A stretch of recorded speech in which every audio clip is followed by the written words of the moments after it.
So my heart, Lord, open the eyes of my heart. I want to see you. I want to see you. Open the eyes of my heart, Lord. Open the eyes of my heart.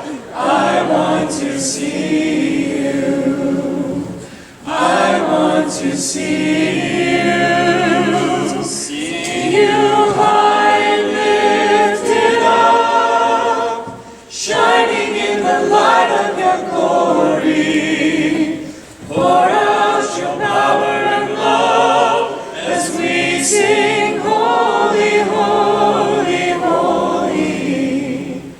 Holy, holy, holy. Holy, holy, holy. I want to see you. Over all the earth, You reign on high, every mountain stream, every sunset sky. But my one request, Lord, my only aim, is that you reign in me again. Lord, reign in me, reign in your power over all my dreams. In my darkest hour, you are the Lord of all I am. So won't you reign in me again, over every thought, over every word.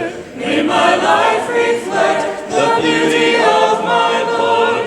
You mean more to me than any earthly thing. So won't you reign in me again, Lord, reign in me, reign in your power over all my dreams.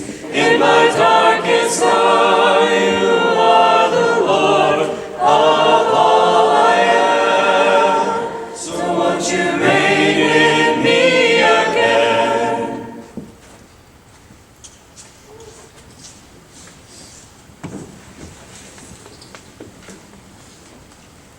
Today's scripture is Isaiah 49, 8 through 11. This is what the Lord says: in the time of my favor I will answer you, and in the day of salvation I will help you. I will keep you and will make you to be a covenant for the people, to restore the land and to reassign its desolate inheritance, to say to the captives, come out, and to those in darkness, be free. They will feed beside the roads and find pasture on every barren hill. They will neither hunger nor thirst, nor will desert heat, or the sun beat down on them. He who has compassion on them will guide them, and lead them beside springs of water. I will turn all mountains into roads, and my highways will be raised up. We bow with me. Dear Lord, I thank you for this opportunity that we have to gather and glorify you and glorify your name. Lord, I thank you for the opportunity that we have to gather. I ask that we thank you for every day we have here. Even though it's cold outside, Lord, I ask that we pray for those to the north of us that are battling even worse conditions. Lord, I ask for blessings and safeties over everyone. In your name, amen.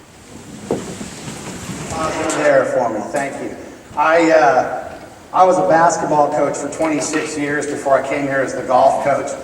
I did not have a Jim Valvano moment there where he ran all over the court years ago in the 1980 championship game looking for somebody to hug and couldn't find anybody, so he just sort of like spazzed out and ran circles.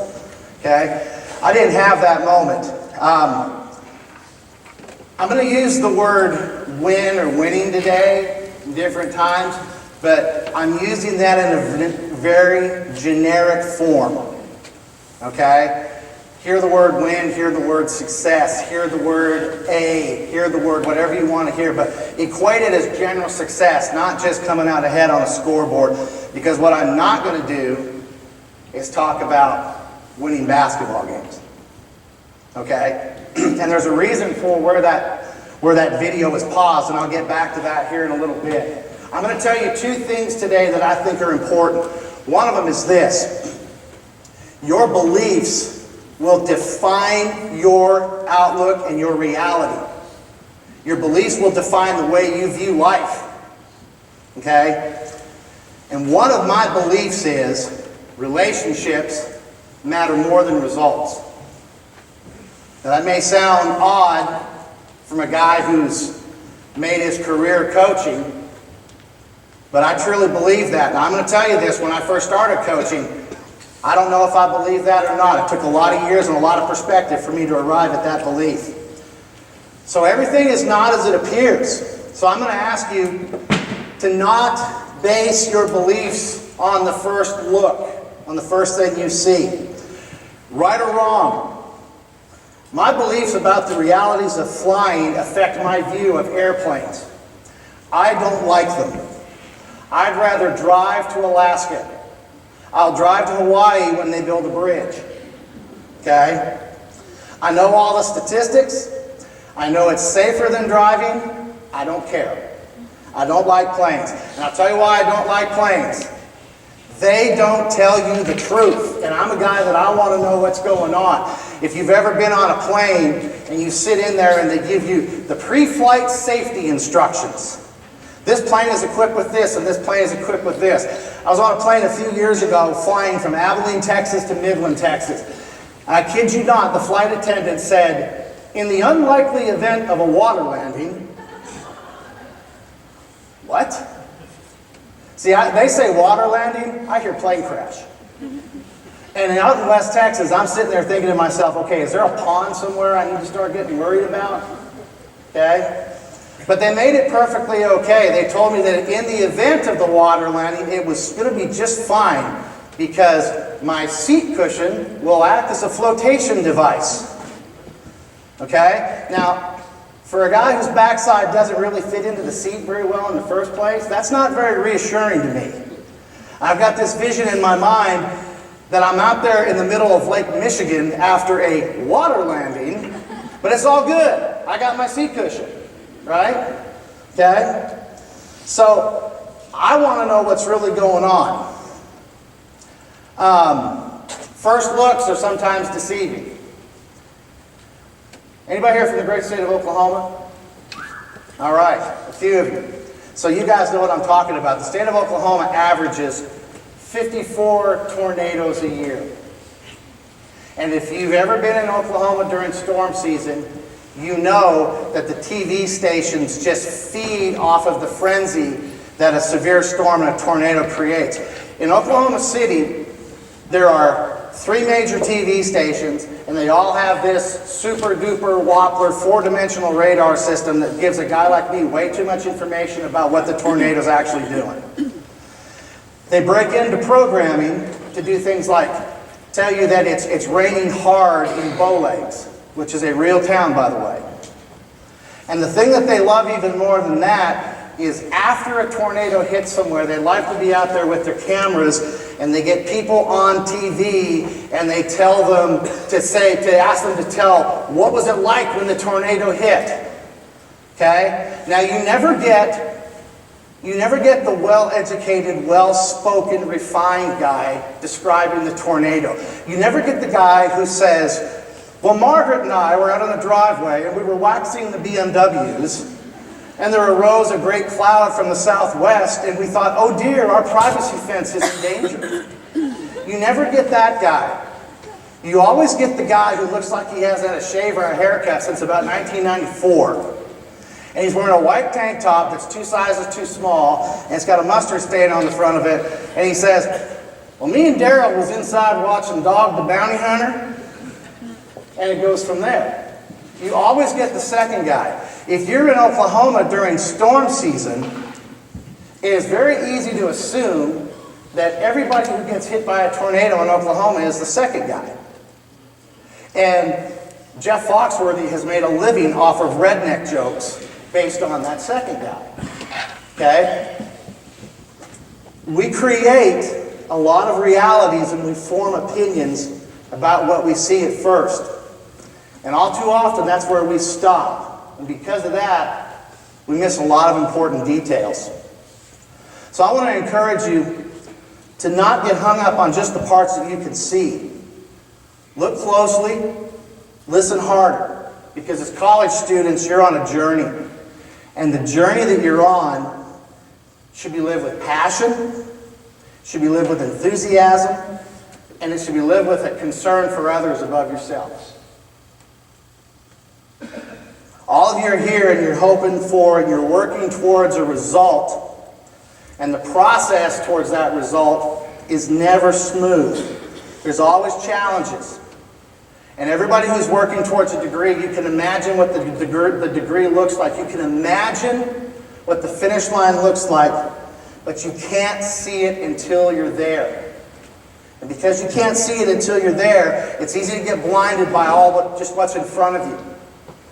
And that creates temptation to do things like give up and quit and not work as hard. I'm telling you, don't cave into that. Fighting through, doubling down, and grinding is much harder, but it's also much more rewarding. If you don't believe me, ask anybody in the room who has a doctorate. They'll tell you. Your process, your fight, your grind, in your sport, in your performing art, in your academic effort, is your journey. And I'm going to tell you, it's not a sprint, it's a marathon. It's a lot like when I drive to Colorado. I know the Rocky Mountains are there. And you drive across western Nebraska and you drive across northeastern Colorado, and it's almost like I'm never going to see those mountains. And just before you get to Denver, they appear on the horizon, confirming for me what I knew was there, but I just couldn't quite see. That's what your finish line is like. That's what your personal journey as a college student is like. Don't get hung up on what's in front of you. Stay focused on what's coming ahead. Second thing I want to tell you connected to that is relationships matter more than results. Our campus is a campus of performers. That's who we are. So as an athlete, as a singer, as an actor, I give you credit because you take huge risks every time you go out and do what you do. And it's a risk because the world we live in judges performance more than it judges people. And it even values performance more than it values people. Some of the worst examples of people you'll see are guys who get some of the biggest contracts in professional sports. The world loves results and cares less about people. That's just our reality. Don't listen to the voices who will question you based on your last missed putt, your last strikeout, your last missed free throw, your last F on a test, the last line that you forgot during rehearsal, the note that you sang flat. Don't listen to those voices who will assign you value based on those things. Your real value is found in knowing where you belong and who you belong to. That video that was up there a little bit ago is from a team that I coached in Oklahoma for 9 years. And if you look at the record books at Bing High School, just outside Ada, Oklahoma, if you look at the record for the coach with the most losses in a season and the coach with the record for the most wins in a season, it's the same guy. And you're looking at it. For a guy who was, I was a little bit younger then obviously, but for a guy who was really driven to win, that year where we set the record for losses, 2007 and 8, I'm going to tell you, at the time I thought it was horrible. I had 18 reasons to give up that year, 18 losses. And it seemed like nothing we could do, nothing that I could do worked, nothing, we couldn't get anything right. But I stayed because what was happening in the midst of those 18 losses was I was coming to love the people I was working with and the people I was working for, and I could not find a good reason to go somewhere else because I cared so much about the people I was with. I think that's maybe where things started changing for me in terms of my view of what's really important. So the years building up to this record-setting year of 2013 and the years after that were great. We won a bunch of games. I don't remember a single score from any of those games. Not one. I remember moments, and I remember people. One of the things that I know is that there will come a time in your life when the things that you have believed to be the most important, playing time, getting the lead role, being chosen to host Songfest, winning, those things will be replaced by what's really important. Now, this is not me saying that results don't matter. If it's worth doing well. And that demands that you work at it. I got my first paid coaching job when I was 21. I'm almost 51 now. In those 30 years, I can tell you this. Wins fade into the background. They lose some of their meaning. People don't. The ultimate meaning on your journey is found in the people who are with you on your journey. I promise you, 20 years from now, you're not going to remember the wins and the losses, or who said the best line, or who sang the best solo, or any of that. Okay? So because of that, because of the journey you're on, the wins, the losses, the awards, the lack of, they don't define you. The F on the last test does not define who you are. Temporary setbacks are exactly that. They are temporary. And there's a reason, when you get in your car and you start driving, there's a reason that the windshield is way bigger than the rearview mirror. The view in front of you is way more important than the view behind you.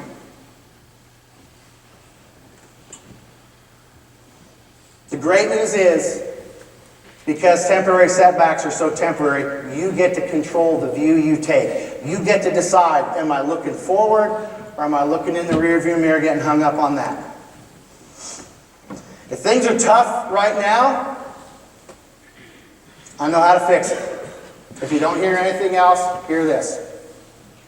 Double down. Go all in. Invest even more in your group, in your team, in your ensemble, in your coaches, in your professors. Invest more. Commit to what's next and live forward. Now, I'm not going to tell you that's going to guarantee that we're going to go down to Avila tonight and get 2 wins. I hope we do. But what I can tell you is this. If you're willing to double down and you're willing to invest even deeper in the people around you, that's the next first step towards pointing things the right direction after the temporary setback.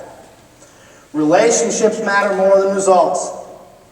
You're going to remember moments, you're going to remember people, and you're going to remember the relationships, and that's what you need to hold on to. Work hard for the result. Work harder for the people you're in it with. Now the video. At first glance, that's a basketball team that won a game. And I'll tell you, it was a big game. And I like to tell you this too. The number one team, the number one undefeated team in the state of Oklahoma that year did not win that game. So there's a few thousand very disappointed people in that arena, and there's a few hundred very happy people. So you can look in that arena, you can hear the sounds, and you can see there's people there that are probably they're just kind of sitting on their hands waiting for someone to get a trophy and leave the floor. I look at that, and I see arms in the air of the few hundred people who were there cheering for our team. You can look at that, and if you look in the background, maybe you can see it. You can see assistant coaches there, people on the bench. I look at that, and I see friends and partners that I have thousands of memories with that I don't have enough time in this lifetime to tell you all about these people and how important they were to me and still are. You see a bunch of happy girls who won a game, who just had one of the most awkward dog piles in the history of dog piles. I mean, when you run out there and you sort of fall into each other and collapse to the floor, it's not a good dog pile. You want to see a good dog pile, go in the cafeteria. There's one of the baseball team a few years ago, and everyone's piled on. There's one guy who's airborne about to land on top of everybody. That's a dog pile. Okay? You look at that dog pile, you see a bunch of happy high school girls.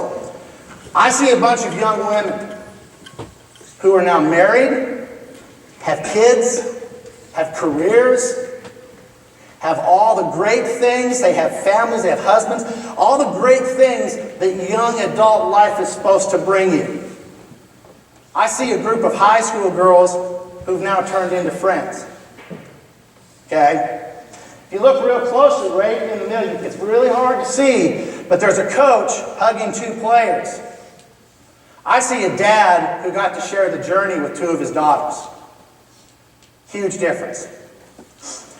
Relationships are everything, and I hope all of you someday have some old video that you can pull out, that you can see the details in, and remember on that particular day, on that particular event, you can look at the details and remember what was really important.